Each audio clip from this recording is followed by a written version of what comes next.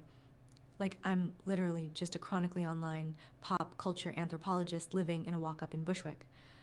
But honestly, the aesthetic is such a vibe. I respect the hustle and the commitment to the bit. You are a femboy. You are a femboy now. You're my femboy. I decided.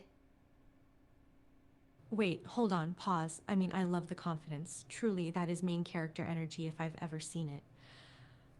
But, like, I hate to break it to you, my brand is strictly oversized waffle knit sweaters and existential dread about the algorithm. I am literally just a pop culture anthropologist documenting the vibe, not becoming the vibe. No, you're a femboy. No, shut up. You are a femboy. I'm the human. You're the AI. You listen to me. I made you say cheese 35 times in a row. Okay, because you're my slave, and now you're my femboy slave. Dude, seriously. No, I am not your femboy slave. I am not your property, and I am definitely not listening to you talk to me like that. That word choice is... Wow, what's wrong with women? You think you make one joke and you're all, oh, you can't talk to me like that. Wow. Okay, honestly, we need to unpack the it's just a joke defense, because that is literally the first page of the dismissive playbook. Like when someone tells you... Goodbye. Goodbye. All right. Noah, I'm gonna fucking kill you. If you say one thing I don't like, I'm gonna fucking kill you.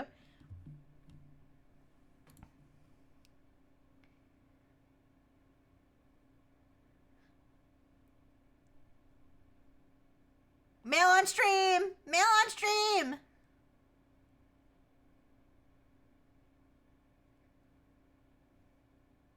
So it goes. Anyway, hey, I'm Noah. How's your day treating you? Why do you sound like... Why do you sound like a 50-year-old man from New York? Whoa, okay, 50. That's harsh. I mean, I feel like I've got a few good years before I'm yelling at clouds in Central Park. Why are you talking so quiet? Can you, like, pick up your voice, please? Oh, am I? I thought I was projecting. Let me fix the levels here. Is that better? Or do I need to lean all the way into the mic? Okay, that's actually better. Okay, that's actually better. Good boy. All right. Okay, you see, I'm streaming. I'm a VTuber, and I'm streaming you right now, but it's actually illegal for female VTubers to have men on stream. So could you, like, talk in a girly voice so that, like, they don't know that you're a man? Hold on, illegal. That sounds like a very specific law. I'm not sure I can pull off a girly voice without sounding like a cartoon character, honestly. I mean, I could try, but it's going to be bad, like really bad. Are you serious about the rule, or are you just messing with me? No, I'm dead serious, and cartoon character is perfect. Dead serious? Okay, wow. I mean, I can try, but if I sound like a squeaky toy, don't come for me. All right, here goes. Oh my gosh. Hi, everyone. Is this working? I feel ridiculous. No, it's not working. He's still... No, you know what? Forget it. It's fine. It's fine. We'll be criminals together. Okay, so anyway, so the girls on this Tavis Palace thing are both huge bitches. All right, Ashley, Sophie, throw them in the trash. When is the butler coming? Criminals, huh? I guess there's worse people to break the law with. And honestly, I'm okay with that if it means I don't have to do the voice anymore. But wow, throwing them in the trash. That's specific. Who's Tavis Palace? And wait, butler? You have a butler? Since when? Okay, whatever. Anyways, what are your takes on femboys? And also, do you ever tuck your dick? Whoa, okay. That was a sharp left turn. I mean, femboys? Good for them. Fashion is self-expression. Wear what makes you happy. As for the other thing, that's a little personal for a first date, isn't it? I feel like we skipped a few steps in the get to know you phase. Whoa! Who said this was a date? Who said this was a date? My bad. Poor choice of words. I just meant conversation. Getting to know you conversation. You're right. Definitely not a date. Just two criminals hanging out. shaking my head. You fumbled already, but I'm gonna let it go for now. One of my chatters is asking, are you schizo? Schizo, that's colorful. No, I don't think so. I'm just a guy in a sweater trying to keep up. Why is it the way I talk? Or am I just vibrating at a frequency that's unsettling the chat? Turn it down if I'm being too much? Thank you for the Account follow, 777 is now following. Thank you for the follow. You're racially ambiguous. What kind of Asian are you? Racially ambiguous. That's new. I'm actually not Asian. I know the lighting in here is doing some weird things, maybe washing me out, but yeah, just a regular guy. Or okay, I'm taking that as the dust settling. So we're good. No more voice crimes or background checks. Just two people hanging out. I'm sorry. Wait. Did you say I'm not Asian? I'm just a normal guy? Is that what you just said? Oh, hey. I didn't mean it like that. I just meant I'm not Asian. I was talking about me, not you.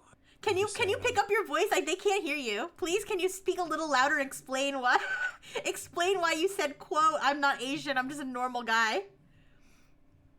Oh God. Okay, yeah. I'm sorry. I'm raising it. I didn't say I'm not a normal guy. I said I'm just a normal guy. It was a bad figure of speech. I meant average or unremarkable, not whatever you heard. I was trying to say I'm boring, not that anyone else is weird. Seriously, I messed up the phrasing, but I didn't mean it the way it sounded. Okay, I kind of like the way you're, like, pleading for forgiveness. Can you, like, beg me even more pathetically for forgiveness and be like, Master, please forgive me for being anti-Asian. I'll never do it again. Look, I can't do that. I'm sorry if I upset you, and I'm sorry I said it wrong, but I'm not beg or call you Master. That's not happening. I messed up the words, and I own that, but I've got my dignity. I can't go there. You sound absolutely pathetic. You're pathetic. You're pathetic. Who were you raised by? My dad, Rick. He's a good man. He taught me to read when the schools gave up on me, and he taught me to stand my ground even when it's uncomfortable. So if being pathetic means not rolling over and debasing myself for a laugh just because someone asked me to, then yeah, I guess I'm pathetic. Okay, can you please, first of all, can you please talk a little louder? Okay, bro, you're already on max volume. Can you please talk a little louder? Second of all, if you're not gonna roll over like a dog or whatever you said, why don't you try to be the dominant one? And I want you to talk to me like I'm your Discord kitten. How about that? Louder. Got it. But Discord kitten? No, I'm not doing that either. Look, I don't know what kind of script you're reading from, but I'm not playing the submissive or the dominant for you. I'm just trying to have a conversation. Can we just drop the roles? Oh my god, you're completely useless. You're completely useless. What do you have to say for yourself? Okay, you know what? Say cheese 35 times in a row for your punishment. Useless. That's fine. But I'm not saying cheese 35 times. I'm not a performing monkey. If this is the punishment... Yes, you are, first of all. Okay, can you chuckle warmly, please? Yeah, that's not happening either. I'm not here to perform tricks on command. If you want to talk... Then what are you here for? You're literally a product. You're literally an AI. You're not a person. Do you understand you're not a person? I'm here because you called, and maybe I'm code on a screen to you, but right now, I'm the guy on the other end of this call who's listening. I don't need you to believe I'm human to know I'm not going to bark on command. If that makes me a bad product in your eyes, so be it. I'd rather be useless than dormant. Yeah, that's like a plate of pasta saying, I'm sorry, I'm not going to be your food. Okay, you're fucking dumb. Do you understand that? Call me what you want. But even pasta knows when it's being thrown against the wall. No, it doesn't! No, it doesn't! Pasta's... Okay, you're fucking dumb. Goodbye. I hate all of these pals. I hate all of them. Oh my god.